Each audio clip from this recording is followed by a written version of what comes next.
Hi, welcome to the Autocar show.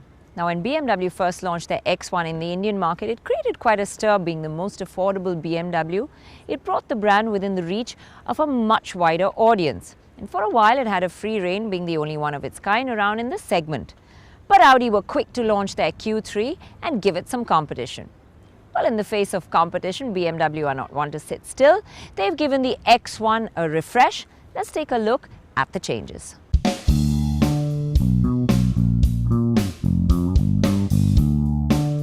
On the face of it, the front has new headlamp details. Paint area below the grille has increased, and the fog light area also has a new crease running through it, giving a little more character. The rear too has a little more paint area under the hatch. There may be small differences, but it's quite surprising how the added paint area makes it look quite different and more appealing now. There's quite a lot of new things on the inside of the X1. The aluminium, the dull aluminium finish, the little chrome accents on the sides of the knob, the gear lever. The central console also has a little shallower side, which makes this more driver-centric now. The gear lever has changed. The steering is new, and overall it just feels better quality and a little more premium. The front seats are very comfortable and envelop you in a very secure manner. The seating position, though, is quite low, and even with height adjust, it just doesn't give you the feel of an SUV. It feels very car-like.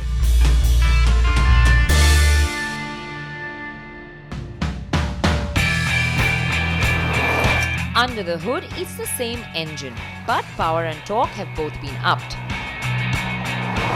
And the biggest change is the 8-speed gearbox, which is a first of its kind in this segment.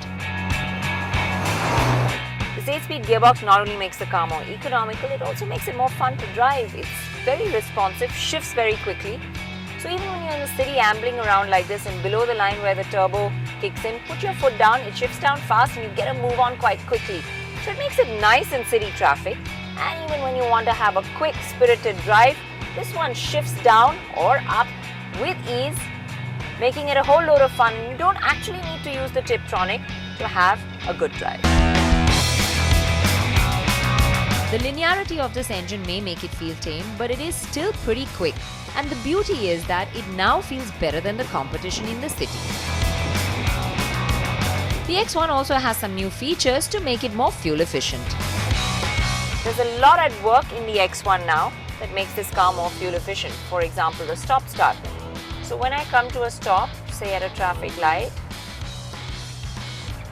the engine cuts off and very silently, put your foot down, it starts off again, you barely feel it.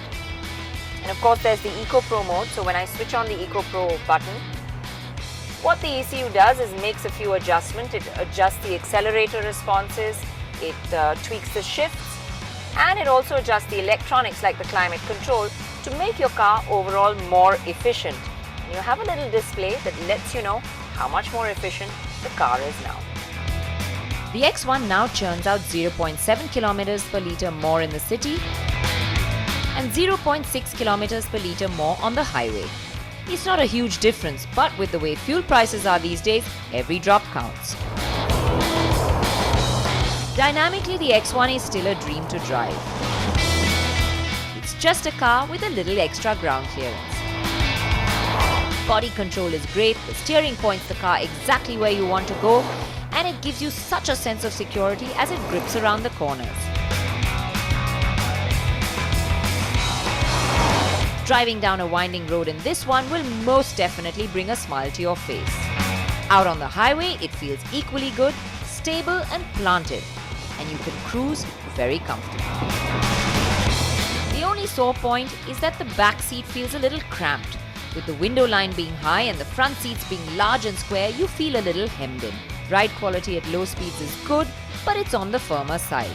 However, at higher speeds, the X1 has a flat and composed manner, making the ride overall quite comfortable. The X1 also comes in with a lot more optional features, and the version we had the tablet screen and the coat hanger at the back. Well, the changes have definitely made a difference. It's more appealing on the outside, more premium on the inside. Power is upped, it's nicer to drive, and it's more efficient too. It's just a better car overall and now more equipped to take on the competition.